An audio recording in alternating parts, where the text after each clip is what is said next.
నమస్తే, welcome to Abhinav Bharat. ఏపీలో కూటమి అధికారంలోకి వచ్చాక మొట్టమొదటి ఎఫెక్ట్ వాలంటీర్ మీదే పడిందని చెప్పాలి. ఎన్నికల ముందే వాళ్ళను విధుల్లో లేకుండా నియంత్రించడంలో టీడీపీ, జనసేన సక్సెస్ అయ్యాయి. అయితే భారీ సంఖ్యలో ఉన్న వాలంటీర్ల నుంచి వ్యతిరేకత రావడంతో చంద్రబాబు ఒక హామీ ఇచ్చారు. కూటమి అధికారంలోకి వస్తే 5,000 ఉన్న వాలంటీర్ల గౌరవ వేతనాన్ని 10,000కు పెంచుతానన్నారు.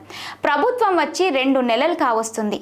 గత నెలలో పెన్షన్లు సచివాలయ ఉద్యోగుల ద్వారా పంపిణీ చేసిన ప్రభుత్వం ఈసారి కూడా అదే విధంగా చేయాలని ఇప్పటికే సచివాలయ ఉద్యోగులకు ఆదేశాలు జారీ చేసింది. దీంతో వాలంటీర్ల ఉద్యోగాలు గాల్లో దీపమయ్యాయి. తమ ఉద్యోగం ఉందో ఊడిందో తెలియక విచిత్ర పరిస్థితిని ఎదుర్కొంటున్నారు. ఎన్నికల సమయంలో వాలంటీర్లపై చంద్రబాబుతో పాటు పవన్ కళ్యాణ్, లోకేష్ సైతం వరాల జల్లు కురిపించారు. తాము అధికారంలోకి వస్తే ప్రతి నెల 10,000 రూపాయల జీతం ఇస్తామని హామీ ఇచ్చారు. ఏ ఒక్క వాలంటీర్ను కూడా తాము తొలగించబోమంటూ పదే పదే చెప్పుకొచ్చారు. 10,000 రూపాయల జీతం మాట అటుంచితే వాలంటీర్ వ్యవస్థ ఉంటుందో లేదో అనే సందిగ్ధంలో గడపాల్సిన పరిస్థితి నెలకొంది. ఈ నెల వృద్ధాప్య పింఛన్ పంపిణీ బాధ్యతలను సచివాలయ ఉద్యోగులకు అప్పగించడంపై రాష్ట్ర వాలంటరీ అసోసియేషన్ అధ్యక్షుడు షేక్ హుమాయూన్ బాషా, ఉపాధ్యక్షుడు వెంకట్, మంత్రి డోలా బాల వీరేంజనేయ స్వామికి లేఖ రాశారు. రాజీనామా చేయకుండా విధుల్లో పాల్గొంటున్న వాలంటీర్లకు ప్రతి నెల 10,000 రూపాయల వేతనాన్ని ఇస్తామంటూ ఎన్నికల సమయంలో హామీ ఇచ్చారని, దీన్ని వెంటనే అమలు చేయాలని, వాలంటీర్లకు ఉద్యోగ భద్రత కల్పించడానికి అవసరమైన విధి విధానాలపై ఆదేశాలను జారీ చేయాలని కోరారు.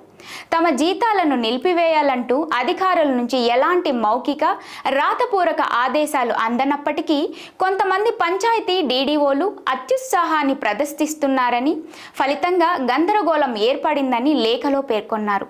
అన్ని పంచాయతీల్లో 1-2 నెలలుగా జీతాలకు సంబంధించిన ఎలాంటి బిల్స్ పెట్టలేదని వాపోయారు. ఎవరికి ఇష్టం వచ్చినట్లు వాళ్ళు ప్రవర్తిస్తూ తమ జీవితాలతో ఆడుకుంటున్నారని, తమను ఇబ్బంది పెడుతున్న అధికారులపై చర్యలు తీసుకోవాలని డిమాండ్ చేశారు. ఎన్నికల సమయంలో రాజీనామా చేసిన 1,00,000 మందికి పైగా వాలంటీర్లను మళ్లీ విధుల్లోకి తీసుకోవాలని విజ్ఞప్తి చేశారు. రాజీనామా చేసిన వాలంటీర్లకు తాము అధికారంలోకి వచ్చాక అత్యున్నత స్థానాన్ని కల్పిస్తామంటూ గతంలో చంద్రబాబు ఇచ్చిన హామీని గుర్తు చేశారు. 1,00,000 మందికి పైగా వాలంటీర్ల జీవితాలు రోడ్డున పడ్డాయని, మానవతా దృష్టితో వారిని మళ్లీ విధుల్లోకి తీసుకోవడంతో పాటు జీతం 10,000కు పెంచి ఉద్యోగ భద్రత కల్పించాలని, పాత బకాయిలను విడుదల చేయాలని విజ్ఞప్తి చేశారు. నాయకులారా, మీ పనితనం మీ అధినాయకులకు తెలియజేయాలనుకుంటున్నారు. ప్రజలారా, మీ సమస్యలను మీ నాయకులకు తెలియజేయాలనుకుంటున్నారు. ప్రజా సమస్యల పరిష్కార వేదిక మీ అభినవ్ భారత్.